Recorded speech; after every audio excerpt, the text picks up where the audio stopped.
Dear student, 12th class chemistry के अंदर next chapter start कर रहे हैं, कोऑर्डिनेशन केमिस्ट्री। कोऑर्डिनेशन कॉम्प्लेक्स बोले या कोऑर्डिनेशन केमिस्ट्री बोले, एक ही बात है। पढ़ना तो हमें केमिस्ट्री सब्जेक्ट में ही है, चाहे वो कोऑर्डिनेशन कॉम्प्लेक्स ही क्यों ना हो। डियर स्टूडेंट, चैप्टर बहुत इंपॉर्टेंट है अपने आप में। इन फ्यूचर यहां से कंपटीशन लेवल पे काफी अच्छे क्वेश्चंस बनते हैं, इसलिए प्लीज आप इसको ध्यान से सीखिएगा। देखिए स्टूडेंट, एक कंपाउंड है हमारे पास में जिसको बोलते हैं हम एडिशन कंपाउंड। अब एडिशन कंपाउंड्स क्या होते हैं, नाम से ही पता चल रहा है, टू और मोर कंपाउंड्स कंबाइंड ईच अदर। दो या दो से ज्यादा कंपाउंड ले लो, स्टेबल कंपाउंड है ना, स्टेबल कंपाउंड होने चाहिए और वो आपस में मिक्स कर दें तो उससे हमें एक नया कंपाउंड मिल जाए, उसको एडिशन कंपाउंड बोलते हैं। अब आप लोग ये डेफिनेशन बुक्स वगैरह में पढ़ लेते हैं, आपके टीचर्स भी पढ़ा देते हैं, लेकिन आप ये पूछ नहीं पाते हैं कि सर जब वो ऑलरेडी स्टेबल है तो फिर वो रिएक्शन क्यों कर रहे हैं। ये क्वेश्चन मेरा आप लोगों से है, हमारे चैप्टर के बीच में क्वेश्चन आ जाएगा, मैं फर्दर इसको डिस्कस करूंगा, सो प्लीज ध्यान रखिएगा। तो एडिशन कंपाउंड कौन से कंपाउंड्स होते हैं, जिसमें दो या दो से ज्यादा आप कंपाउंड्स को, स्टेबल कंपाउंड्स को मिक्स करके नए कंपाउंड बनाते हैं। ठीक है, अब जरा गौर से सुनना। मेरे पास में है KCl, दूसरा एग्जाम्पल मैं ले रहा हूं MgCl2। ये दो कंपाउंड है मेरे पास में, सिंपल कंपाउंड बोल दे, MgCl2 और KCl। अब मैंने क्या किया, इनको वाटर के अंदर डिसोशिएट कर दिया। ये वाटर है, तो बताइए जब इन्हें वाटर में जब मैं डिस्प्लेस करूंगा तो ये क्या हो जाएंगे, K+ अपने आयंस में डिसोशिएट हो जाएंगे, K+ और Cl-। इसको अगर मैं डिसोशिएट करूंगा Mg+2 और Cl-, यही होगा भाई, और क्या होगा। तो अब क्या हुआ, यहां पर ये दो कंपाउंड्स को अब मैं एक अनदर कंपाउंड में मिक्स कर दिया, ये लो भाई। तो यहां पर K+, Cl- और Mg+2 ये सब मिलकर पूरी चांसेस हैं कि एक नया कंपाउंड बना देंगे। ठीक है, अब मैं आपसे क्या कह रहा हूं, जरा गौर से सुनिएगा। पूरे चांस कैसे हैं कि यहां पर K+, Cl- और Mg+2 मतलब कैटायन और एनायन मिलकर एक नया कंपाउंड बना देंगे, एडिशन कंपाउंड। लेकिन यहां दो पॉसिबिलिटीज बनेगी, ध्यान रखना। इसका मतलब ये ऐड होंगे दो तरीके से, या तो ये कुछ इस टाइप से ऐड हो कि पहले बताइए ये पूरा एक कंपाउंड बन गया कि नहीं बन गया, ये आपस में कंपाउंड बन गया है टोटल। ठीक है, जब टोटल कंपाउंड ये बन गया है यानी एडिशन कंपाउंड बन गया है। अब मैंने क्या किया, अब मैंने इसको एक कंटेंट, जैसे इससे एक मॉलिक्यूल बन गया यानी एक एडिशन कंपाउंड बन गया, अब मैंने इसको वापस से पानी में डाल दिया। अब मेरे को एक बात बताइए, कुछ बच्चों का आंसर यहां पर ये होगा कि सर जब आप वाटर में डालोगे तो K+ और Cl- और Mg+2 हमें वापस मिल जाएंगे। ये बात बिल्कुल सही है, लेकिन मजे की बात तो तब है जब हमें ये आयंस ना मिले। इट मींस दो पॉसिबिलिटीज क्या क्या हैं, जिनसे मिलाकर हमने कंपाउंड बनाया था, उसको जब हमने ब्रेक किया, वापस से वाटर में डिसॉल्व किया, तो जो आयंस पहले थे वो आयंस अब हमें नहीं मिल रहे। मिलने तो चाहिए, अगर मिलते हैं वो आयंस तो उसको हम बोल देते हैं simple double salt, double salt. और अगर हमें वो कॉन्स्टिट्यूएंट आयंस ना मिले तो उसको हम लोग क्या बोलते हैं, कोऑर्डिनेशन कंपाउंड। देखिए विद एग्जांपल, यहां पर आप समझिए इन बातों को, ये बहुत इंपॉर्टेंट बातें हैं। जनरली टीचर्स और स्टूडेंट्स भी क्या करते हैं, डेफिनेशंस रट लेते हैं और आगे बढ़ जाते हैं, लेकिन आपको एक्चुअल मीनिंग समझ में आना चाहिए इसका। क्या मैंने क्या किया, दो सिंपल कंपाउंड ले लिए, उनको वाटर के अंदर डिसोशिएट किया, वाटर के अंदर डिसोशिएट किया तो पूरी चांसेस है कि यहां पर ये एक नया कंपाउंड बना दें। अब नया कंपाउंड जब बनेगा और जब आपने उस नए कंपाउंड जो इनसे मिलकर बनाया उस कंपाउंड को वापस से वाटर में डालें, तो आप लोगों की मेंटेलिटी है कि सर K+ मिलेगा, Cl- मिलेगा और Mg+2 मिल जाएगा, मतलब जिनसे ही बना है। लेकिन अगर वही मिलते हैं आयन जिनसे कॉन्स्टिट्यूएंट हुआ है, उसको हम लोग कौन सा सॉल्ट बोलते हैं, डबल सॉल्ट। लेकिन ऐसा भी तो हो गया, साइंटिस्ट के लिए सबसे बड़ी इंफॉर्मेशन की बात तो यही हो गई कि ये जब वाटर में डिसोशिएट हुए तो ये वाटर के अंदर जिन आयन से बने थे वो ना मिले हो उनसे। समझ रहे हैं? उसको क्या बोलते हैं? Coordination compound. समझ में आ गया भाई यहां तक? ठीक है, नेक्स्ट आगे देखते हैं। अब जरा गौर से सुनना, दो तीन बातें करेंगे इसके अंदर, बहुत इंपॉर्टेंट बातें हैं। मतलब अब हमारा टॉपिक डिस्कशन में आ गया है कि एडिशन कंपाउंड भी दो टाइप के हैं, एक है डबल सॉल्ट और दूसरा कौन सा है? Coordination compound. आप लोगों को यहीं से पढ़ाई स्टार्ट करवा दी जाती है, लेकिन हमने यहां बिल्कुल बेसिक से इसको लिया है। आगे देखिए भाई, आगे क्या कंसेप्ट है, इनमें डिफरेंस की बात करें, we are going to discuss difference between double salt and coordination compound। ठीक है, तो आपको कुछ आइडिया हुआ डबल सॉल्ट क्या है?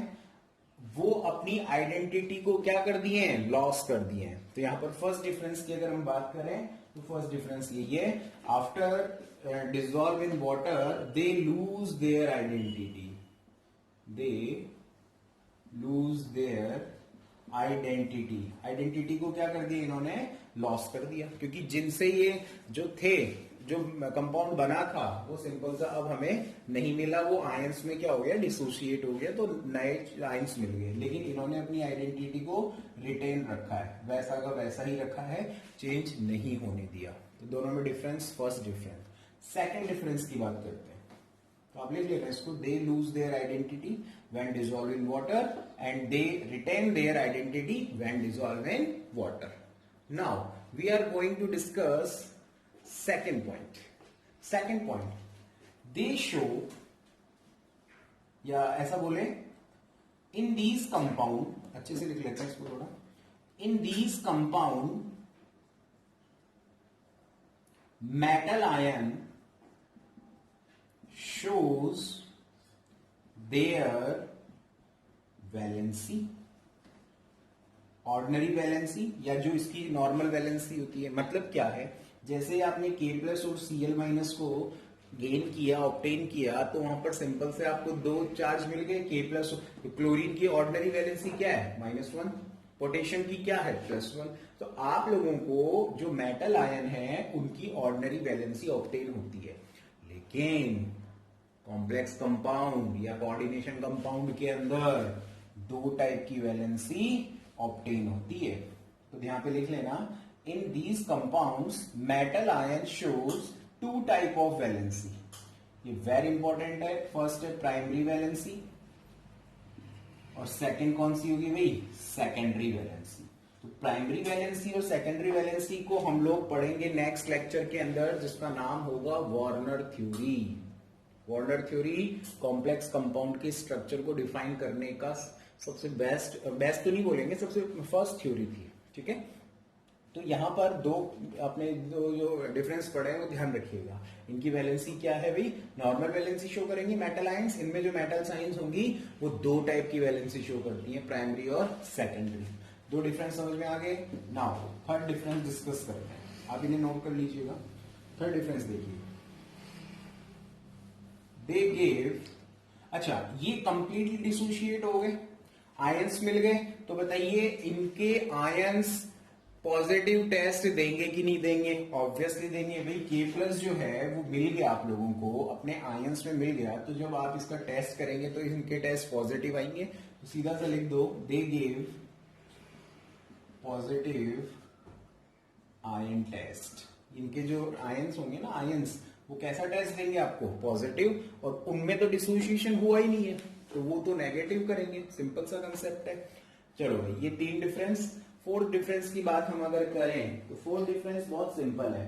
देखिए भाई, फोर्थ डिफरेंस में हम क्या ले रहे हैं यहाँ पर, जो आप लोगों के कोऑर्डिनेशन कंपाउंड और जो वैलेंस, ये सॉरी डबल सॉल्ट है, इनके अंदर अगर हम बात करेंगे तो बॉन्ड से रिलेटेड बात कर लेते हैं। बॉन्ड का क्या मतलब है? बॉन्ड का मतलब ये हो गया कि ये तो अपने आयंस में टूट गए। आयंस में जब टूटेंगे तो ये तो सिंपल सा एक इलेक्ट्रोस्टैटिक फोर्स ऑफ अट्रैक्शन से बाउंडेड होंगे, है ना? सिंपल आयोनिक कंपाउंड है, तो ये तो नाम से पता चल रहा है आयोनिक कंपाउंड। लेकिन इनके अंदर कौन सा बॉन्ड होगा? Coordination bond. ये इंपॉर्टेंट है, कोऑर्डिनेशन बॉन्ड, इसीलिए इनको कोऑर्डिनेशन कंपाउंड भी बोल देते हैं। तो कोऑर्डिनेशन बॉन्ड प्रेजेंट है, और डबल सॉल्ट में कैसा बॉन्ड प्रेजेंट है? आयोनिक बॉन्ड प्रेजेंट है। डिफरेंस ध्यान रहेगा। चलो ये डिफरेंस हो गया, तो अब हम आ जाते हैं सीधा सीधा, हमारा डबल सॉल्ट हमारे कोर्स में है। अच्छा एग्जांपल्स और देख लेते हैं इसके। देखिए एग्जांपल्स की अगर बात करें तो यहां पर मैं इन दोनों को मिला रहा हूं, KCl Mgcl2.6H2O, ठीक है। ये आप लोगों के पास में एक डबल सॉल्ट है। और एक एग्जांपल और आप याद रख लें, इसका नाम भी याद रख लो, इसका नाम है कार्नेलाइट, ठीक है। नेम याद रख लो इसका, कार्नेलाइट, कार्नेलाइट। दूसरा example very important, FeSO4 ammonium sulphate, sorry इसको ट्वाइस कर लो, ये सल्फेट को ऐसे ही रहने दो। तो देखो कितना इंटरेस्टिंग फॉर्मूला हो गया, FeSO4 ammonium sulphate NH3 twice SO4 6H2O। Very important formula, आपके वाइवा में कई बार पूछा जाता है। फेरस अमोनियम सल्फेट FAS, जिसको हम लोग बोला जाए, जिसको जनरली मोहर सॉल्ट के नाम से जाना जाता है, यही लिख रहा हूं, मोहर सॉल्ट। तो जब आप ट्राइटेशन वगैरह करते हैं तो वहां पर मोहर सॉल्ट आपको डिस्कशन में लिया जाता है। अगला इसका एग्जांपल समझ लो, K4 FeCl6। अभी मैं इसका एक्सप्लेनेशन करूंगा थोड़ी देर में ना, आप सिर्फ एग्जांपल लिखा। तो इस क्लास के अंदर हमने क्या डिस्कस किया, एक तो डबल सॉल्ट की बातें की और दूसरा कौन सा किया, कोऑर्डिनेशन कंपाउंड की बातें की। दोनों में डिफरेंस समझ में आ गया, ठीक है। नेक्स्ट देखते हैं। अब देखना जरा अगला जो टॉपिक होगा कोऑर्डिनेशन कंपाउंड। तो मैंने ये कॉम्प्लेक्स लिख दिया है, इस कॉम्प्लेक्स के बारे में थोड़ी बात करते हैं। K4 FeCl6, ध्यान से देखेंगे सब बच्चे, ये लार्ज ब्रैकेट होता है। इस लार्ज ब्रैकेट के अंदर जो चीजें होती हैं उनको बोलते हैं कोऑर्डिनेशन स्फीयर, कोऑर्डिनेशन स्फीयर। और ये जो बाहर है, इधर भी हो सकता है कुछ, है ना, आयंस, इसको बोलते हैं ionic sphere. There are two type of sphere, coordination sphere and ionic sphere. Coordination sphere contain two type of species, one is metal and another is ligand. This will be ligand. ये ध्यान रखिएगा, जो small bracket में ये जो metal होती है, इस मेटल के आगे जो चीज होती है इसको बोलते हैं लिगेंड। अब ये लिगेंड वर्ड क्या है, बड़ा इंटरेस्टिंग वर्ड है। लिगेंड वर्ड में बहुत डिटेल से पढ़ाऊंगा आप लोगों को, इसके पूरे क्लासिफिकेशन पढ़ेंगे, ठीक है। अब देखिएगा जरा, लिगेंड के अंदर आप देख रहे हैं Cn लिखा हुआ है।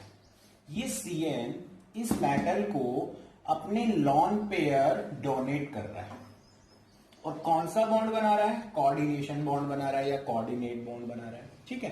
तो मैं यहां पर एक बात बताऊंगा, एक चीज बताना भूल गया, ये जो कोऑर्डिनेशन स्फीयर है इसमें इनको बोलते हैं काउंटर आयन। काउंटर आयन समझते हैं क्या आप लोग? काउंटर अटैक नहीं होता, काउंटर अटैक का मतलब क्या होता है, जैसे आपको कोई चांटा मार के चला गया तो आपने दोबारा से उसको 2-3 चांटे मार दिए, ठीक है, तो काउंटर अटैक बोलते हैं इसको। आपने कुछ नहीं किया, पहले दूसरे ने किया और फिर आप हमला करें उस पर। तो यहां पर ये काउंटर आयन क्यों बोला इनको, उसका रीजन सुनिए। देखिए इसके ऊपर जितना चार्ज होता है इस कोऑर्डिनेशन स्फीयर पे, उस चार्ज को बैलेंस करने के लिए यहां पर आयंस हम अटैच करते हैं, है ना, इसीलिए इनको बोला जाता है काउंटर आयन। वो हम पूरा डिटेल से हम बाद में डिस्कस करेंगे। तो कोऑर्डिनेशन कंपाउंड की एक सिंपल स्ट्रक्चर ध्यान रखना, लार्ज ब्रैकेट, उसके अंदर 2 टाइप की स्पीसीज, 2 नहीं, यहाँ पे मोर देन 2 भी हो सकती है, लेकिन एक मेटल होगी और बाकी क्या होंगे, लिगेंड, ठीक है। इधर ब्रैकेट के बाहर लेफ्ट हैंड और राइट हैंड साइड में होंगे काउंटर आयंस। बस आज की क्लास में हम इतना ही डिस्कस करेंगे। Now we will discuss about explanation of coordination compound like ligand, वो हम लोग डिस्कस करेंगे अपनी कल की क्लास में। आज इंट्रोडक्शन क्लास थी, इसको हम यहीं तक कंटिन्यू रख रहे हैं। Thank you so much.